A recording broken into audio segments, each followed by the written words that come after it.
Hello, everybody. Vincent is back, and of course, I'm here to share my story about my journey out of the Watchtower Society and how I became a follower of Christ. And I am very excited to share my story with as many people as possible.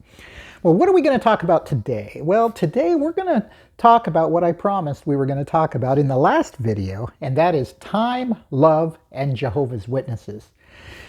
But before we get into talking about time and love, we're going to talk about a different kind of time here, just for a moment, because I wanted to share a few thoughts of mine, because many of you know that the organization has had new light about how they are no longer going to be having publishers count their time in the ministry. Instead, they're basically going to turn in a slip that says that they shared in the ministry, and they don't even have to count placements or anything. So what thoughts came to my mind? Well, a few things.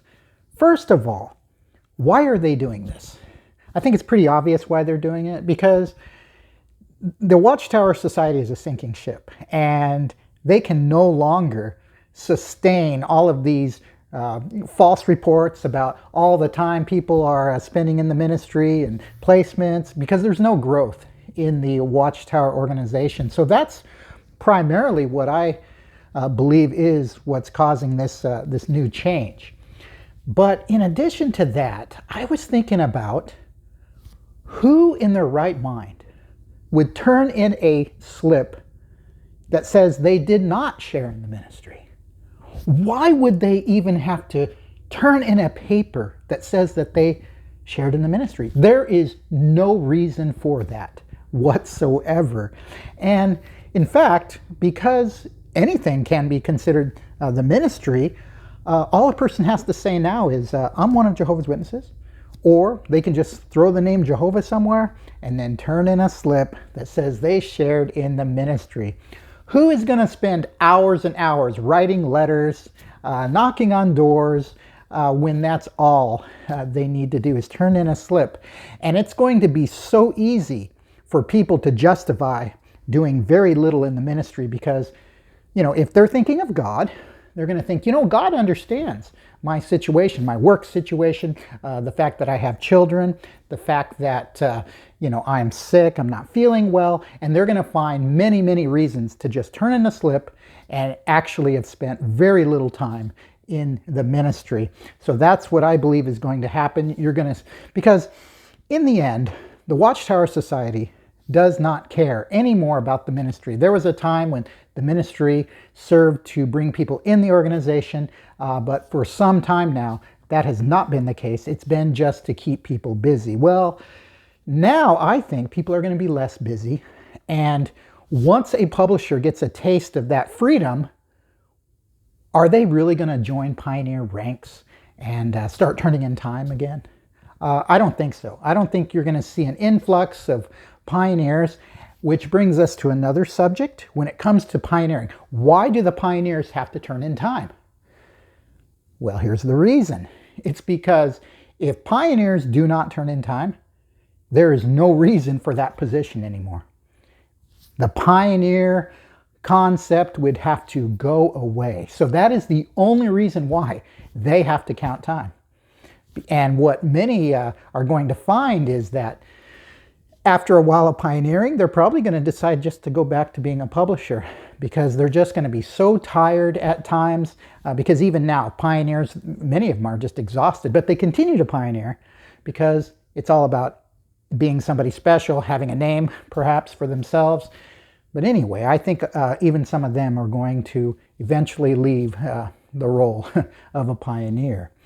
So those were just a few of my thoughts about this change in turning in time, but it's very clear to me this is nothing but a sign of the times and how the Watchtower Society is the Titanic, and they're hearing the final music before they sink completely. Well, now that I got that off my chest, let's talk about love, or time, love, and Jehovah's Witnesses. We're going to talk about now a different kind of time, not the ministry, but it sort of ties in with this. We talk a lot about time when it comes to the Watchtower Society. We talk about how much time we wasted in that organization, in the ministry, and in meetings, and in studying for those meetings, and all the other garbage that we were involved in, especially if you were an elder or a ministerial servant. You spent so many hours in doing those roles as well. So let's talk about, just for a moment, once again, the time we spent in the Watchtower Society. Now let's look at it from just 1 week. We're not going to be talking about months and years, just 1 week. Now, ask yourself, how much of that week was for you? How much time did you spend on yourself and your family during a typical week of being a Jehovah's Witness? Very little. Think about it. We always said that the meetings were maybe, an hour and 45 minutes. But for every meeting, which was 3 meetings a week, each meeting really equated to 5 or 5.5 hours a week per meeting. Think about it. On a Sunday morning, you get up. Let's say you have children. Maybe you get up at 7. You serve breakfast. Maybe you want to spend a half hour of some time just having some coffee. And then after that, everybody has to get dressed for the meeting, get ready. And then you have to go to the Kingdom Hall. And then after the meeting, you might have stayed there for a little bit, maybe even 15 minutes, a half hour. You go back home. You finally eat lunch. You get undressed from the meeting. So you can see that 1 hour and 45-minute meeting really equated to 5-6 hours or more, depending on the size of your family and how long you stayed at the Kingdom Hall on those days. And that was true of whether the meeting was a Tuesday night or a Thursday night. You would come home stressed from work if you were working during the week.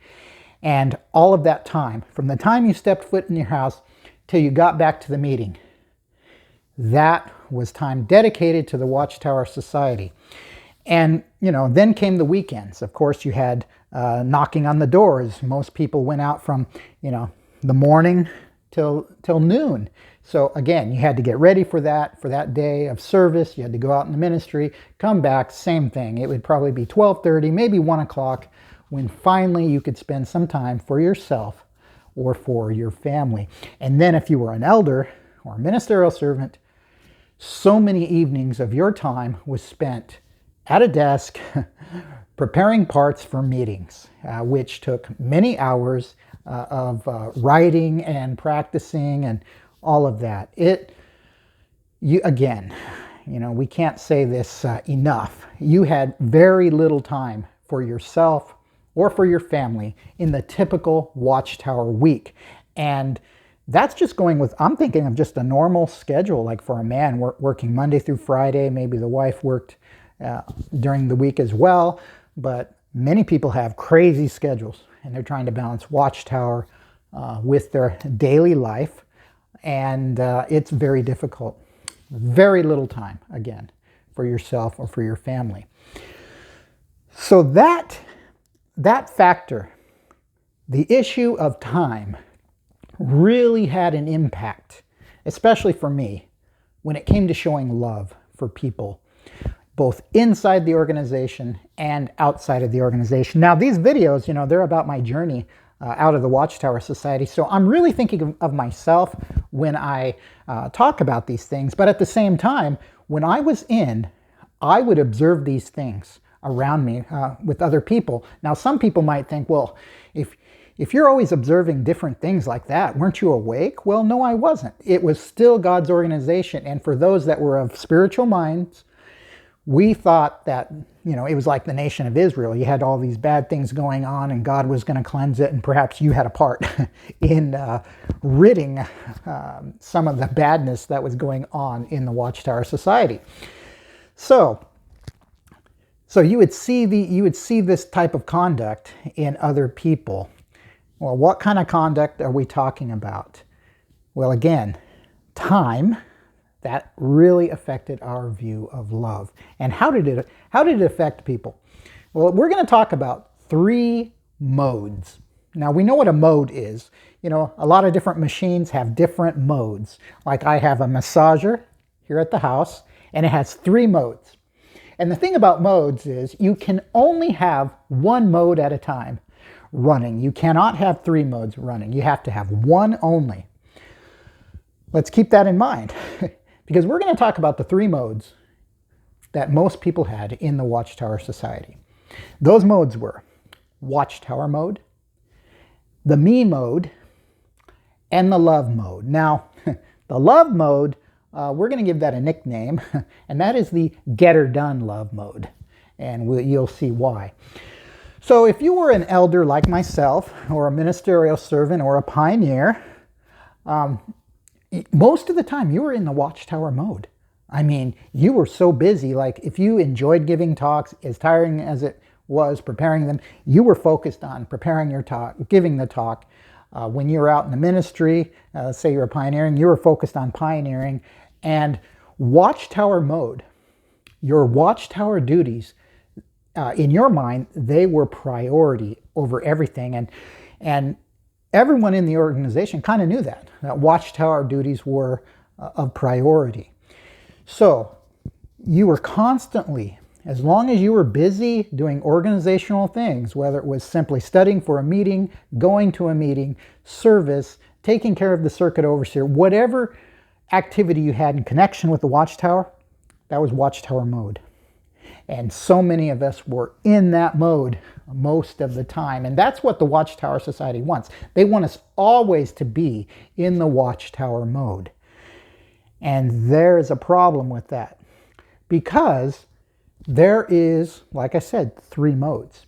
Now, no matter how indoctrinated you were, like myself, this is a true factor. Remember I told you in one of the videos that when I was sick in the Watchtower Society, I actually enjoyed it. I wanted to be sick. I mean, getting the flu was awesome. Remember I mentioned how on a Friday, now you knew you didn't have to go out in the ministry on Saturday, and you probably had to take Sunday off so you can rest and make sure you felt better for work the following Monday. So even though a person may be completely indoctrinated, what is the point of what I just said? The point is this. While you're in Watchtower mode, what dominated your mind was completing that Watchtower mode so that you can hit the me mode. Because we had so little time in the organization, you couldn't wait. I mean, no matter how indoctrinated you were, I can't over stress that. You couldn't wait till service was over on Saturday because now you have some possible me time. You couldn't wait till the Watchtower Society was over. You even felt relief, like, oh, I can go home, I can eat lunch. It's me time now. You loved it when it was snowing outside and no one could go to the Kingdom Hall because now you could have some me time. You were so glad that you had made perhaps preparations to leave town with your wife, your husband, or your family, perhaps on a weekend because you knew something else was coming up. Maybe brother and sister over here, they needed to move and they needed help moving. Oh, you were so relieved that you were going out of town. I remember, so many times all through the years, I'd get a call like from it was always an elder who would call me and say, oh, Brother Gomez, sister so-and-so or brother and sister so-and-so, they really need help moving this weekend. And I would do it, but my wife and I, we had these plans and, we already have made our reservations and we really can't change it. And so now they caught you off guard and a person like me would say, oh yeah, I guess I'll help them move. And so that's what you did.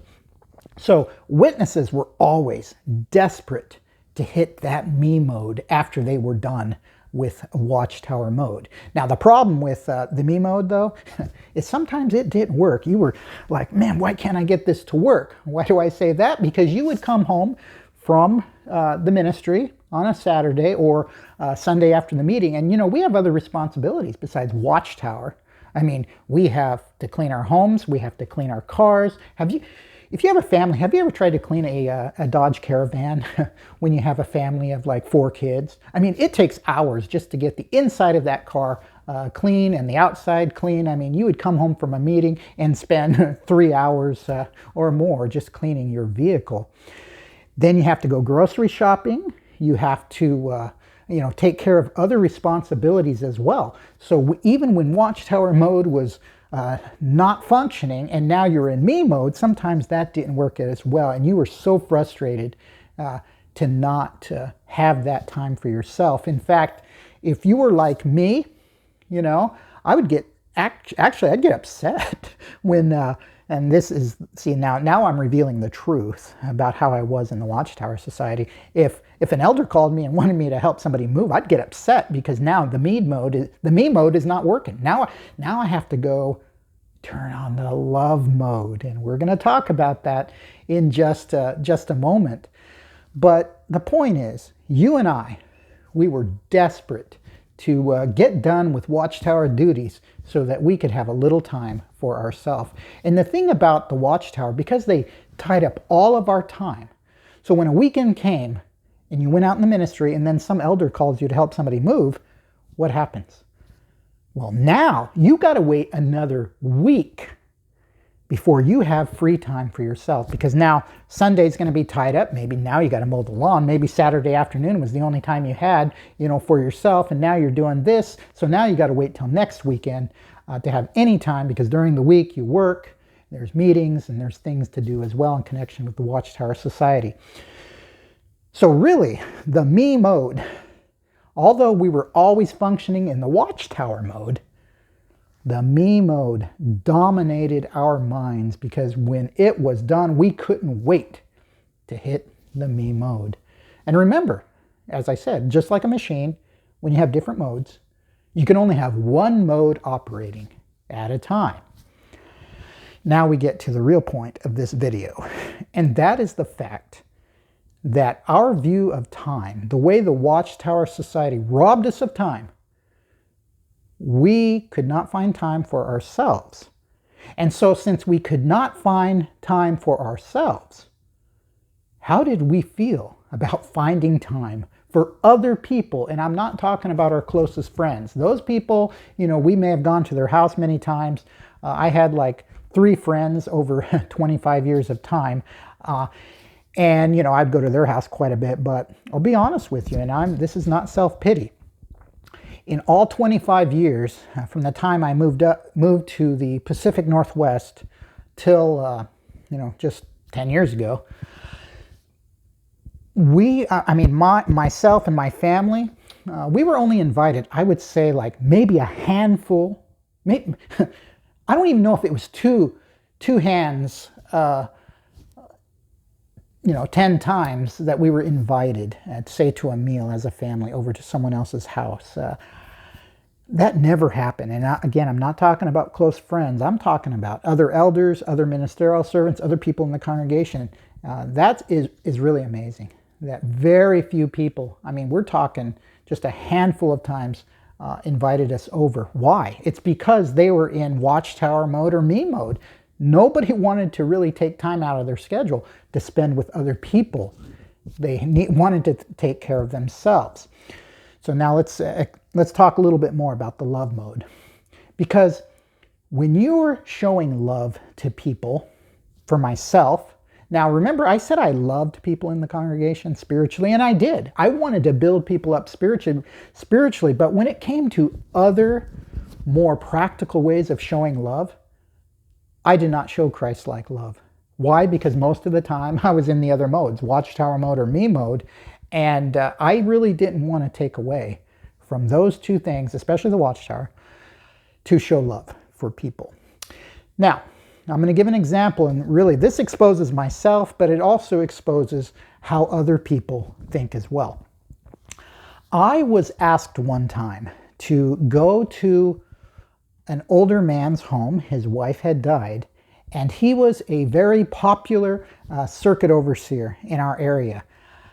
Everybody said, "Oh, we love them so much. Oh, don't you think they're the nicest people?" Everybody in the whole circuit talked about how great these people were and how much they loved them. Well, now I was asked if I could go to his house. Remember, he's all alone in this house. He's in a wheelchair. And I was asked if I could take care of him for a day. So I would go there. I went there, and it was pouring down rain. It was dark outside. He's in this house all alone, this older home. And so I'm there to make him a meal and help him do some exercises and, keep him company, just take care of whatever he needed. And I was happy to do that, because you want to help people. And then he said something that I never forgot. Remember, this was a circuit overseer. We're talking someone right there locally, and he traveled other places as well. But this is someone that was very popular in our area, him and his wife. All right. So I said, hey, how are you doing? He goes, well, doing all right. And I said, well, you seem kind of lonely today. Don't people come out and visit you? And he goes, no, nobody comes out and visits me.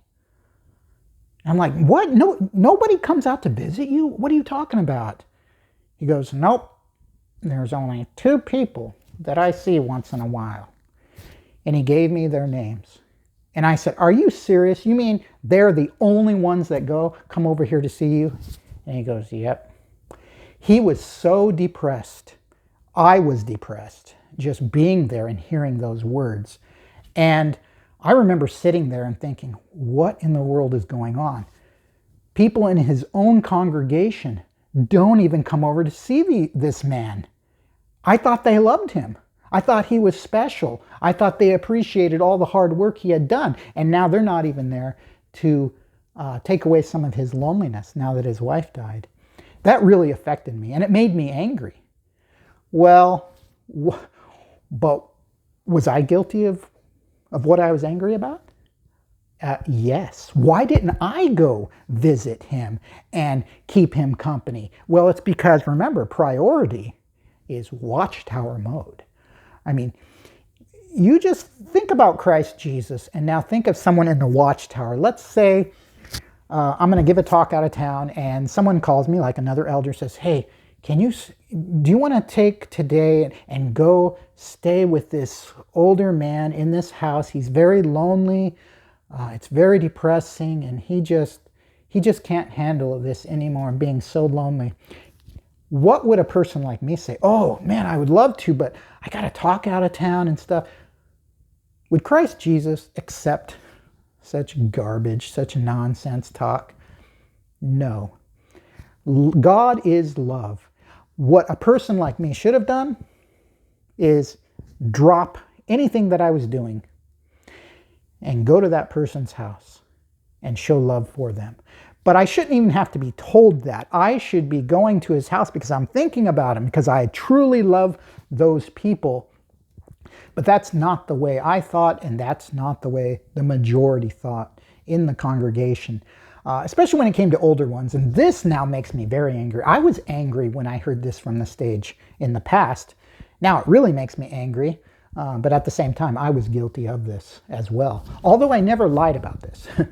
And that is when elders would get up and say, oh, don't you just love the older ones in the congregation? Aren't they just so encouraging? And blah, blah, blah. Now, I never went up on the stage and said those things, because I could never say that sincerely. I'll be honest with you. Yes, I had issues in the Watchtower Society. The Watchtower Society did corrupt my mind. And even though, you tried to be a good person, tried to be a loving person, that's just not possible in a full sense in the Watchtower Society. That's not the environment that we lived in. So I was guilty of those things, but I remember just sitting there in a seat just cringing, because I knew that there were many people in that congregation that were not truly loved. And that really hit me one day. There was this one man that I worked around. So I talked to him before, very familiar with the man, but he wasn't like my closest friend, but I was around him enough. Plus I had a friend, and this other person was his friend. So we were around each other quite a bit. In fact, he came to one of my congregations as well. So I knew this man. Well, one day I get a call saying that this person died. They were found dead in their bedroom. They had died overnight. And this guy was not an old man. And I remember I'm thinking to myself, as this person is telling me on the phone, I'm like, And I mean, this was a while back. I mean, I was totally indoctrinated, but I was still thinking, you know something? This guy that's telling me this, he doesn't even care about this man. Nobody cares about this man, is what I was thinking. This man is part of the group of people in every congregation. There is a group of people that they are kind of the outcasts. They're kind of perhaps strange. They're very different from the rest. I remember one brother, he actually called it the whack pack, which is actually mean, but when you were in, you perhaps thought that was funny because every congregation had this group of people that were very different. Well, this man died, and he was part of that group. Nobody really cared about this man. Nobody really loved him. Nobody invited him over. Nobody sought him out. Nobody cared about the man, whether he lived or died. In fact, most people didn't even really want to work out in service with him. And that's just an ugly truth of the Watchtower Society. We would avoid even being with certain individuals in the ministry. Why? Because we didn't love them. We didn't love them at all. And there are so many people in the Watchtower that will die and nobody cares about them. In fact, I know someone very well that someone very close to them didn't even want a funeral for him. So this man died and nobody cared about him either. That is very sad, isn't it? And I am so grateful that after I left the Watchtower Society, once the dust settled, I began to reevaluate my view of love.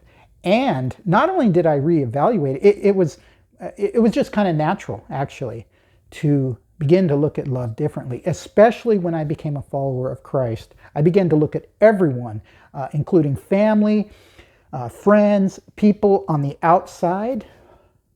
I began to look at them very differently. And then I started thinking back about how there are people, even in my family, that because they were never Jehovah's Witnesses, they don't understand these things like that I mentioned, like Watchtower mode. I mean, that was priority. So even when something sad or big happened, say in your extended family, your focus was not on that, especially if they were unbelievers. That was, you'll deal with that later. I mean, you were focused on that talk. You were focused on taking care of Watchtower business. This other stuff was secondary. And now we know that when Christ talks about works, he's not talking about actual duties. Showing love from the heart, that's works. That's true works. And, but in the Watchtower Society, it was something that was separate. It was separate from the Watchtower. And, you were trying to hit the me mode. But now you're in this Watchtower mode, or not Watchtower mode, you're in the love mode. And what did love mean? Getting it done. I went to that older man's house, this prior circuit overseer. I took care of business, and then I was gone. You may have gotten a call from an elder that said, this family, they're really sick. Can we make them some dinner tonight? Okay, so you quickly made dinner. You brought it to your house. That was love. You're done. You gave them their food, and you smiled, and at the time you really thought you cared about them. But then you gave them the food, but you never invited them over again. You never sought them out in the ministry. You really didn't even talk to them at the Kingdom Hall, but you showed love. Well, not really, but, and the same is true with, relief work, like in Florida, in the United States, if there was a hurricane, brothers and sisters, they'd go to these areas to help people, help the brothers and sisters and perhaps others to rebuild their homes and all of that. And we called that love. No, that's called listening to orders from the organization, and you liked the idea that you went over there and helped people, but you didn't care. You didn't really care about anybody. Yeah, you felt sorry for them when you were over there, but you wouldn't have done that if the Watchtower Society didn't ask you or talk about it, encourage you to do this kind of work. So you had those three modes: Watchtower mode, the me mode, which was really, that's really what dominated this. That's why you didn't want to take time out to show love for people, because you had very little time for yourself. And if you showed too much love over here, then that meant sacrificing all this time for yourself and for your family. And like I said, sometimes you'd have to wait 2 weeks, 3 weeks, just to find time for you and your family. And that time for you and your family meant also doing other responsibilities, not stuff that's fun. Like we said, cleaning and shopping and doing other appointments like that. So the point of this video was the fact that these factors really, really affected me in the Watchtower Society. While I may have thought I loved people spiritually, that's because I was in Watchtower mode all the time. I could easily, go give a talk and help people to share in the ministry and be excited about God. But when it came to actually doing God's will, that of showing love for your neighbor, I was not a good person. No.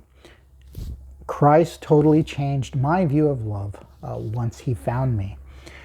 So love is not the identifying mark of Jehovah's Witnesses at all. They view love as an act. They get her done and it's over. And we cannot include friends and all of that with this concept of love. No, the people in the Watchtower Society, they talk a lot about agape love, but they don't even show any type of love to most people in that kingdom hall. I know not too long ago, even my son, he called me, or we were talking on the phone, and he had told me about a man who died in my former congregation. Well, this man, I always felt sorry for him because this man had so many issues. I mean, he couldn't have fixed his issues even if he lived 3 lives. I remember, this is funny, I'd seen a meme that said, some people don't have just issues. They have subscriptions. And that's the way this man was. He was always in the back room, just pouring out his heart about all the bad things, the bad habits, the bad life that he was living. And I just felt sorry for him. He was riddled with pain all the time. And yet, out of all people in the congregation, this man was very, very concerned about getting good with God. And what's interesting is, that group of people that I was talking about, these people that were strange and everything. If Christ Jesus, and I thought about this not too long ago, if Christ Jesus were to walk in that kingdom hall and I was there, do I think Christ would say, hey, Vince, come be my follower. You fought a good war. No, he would not.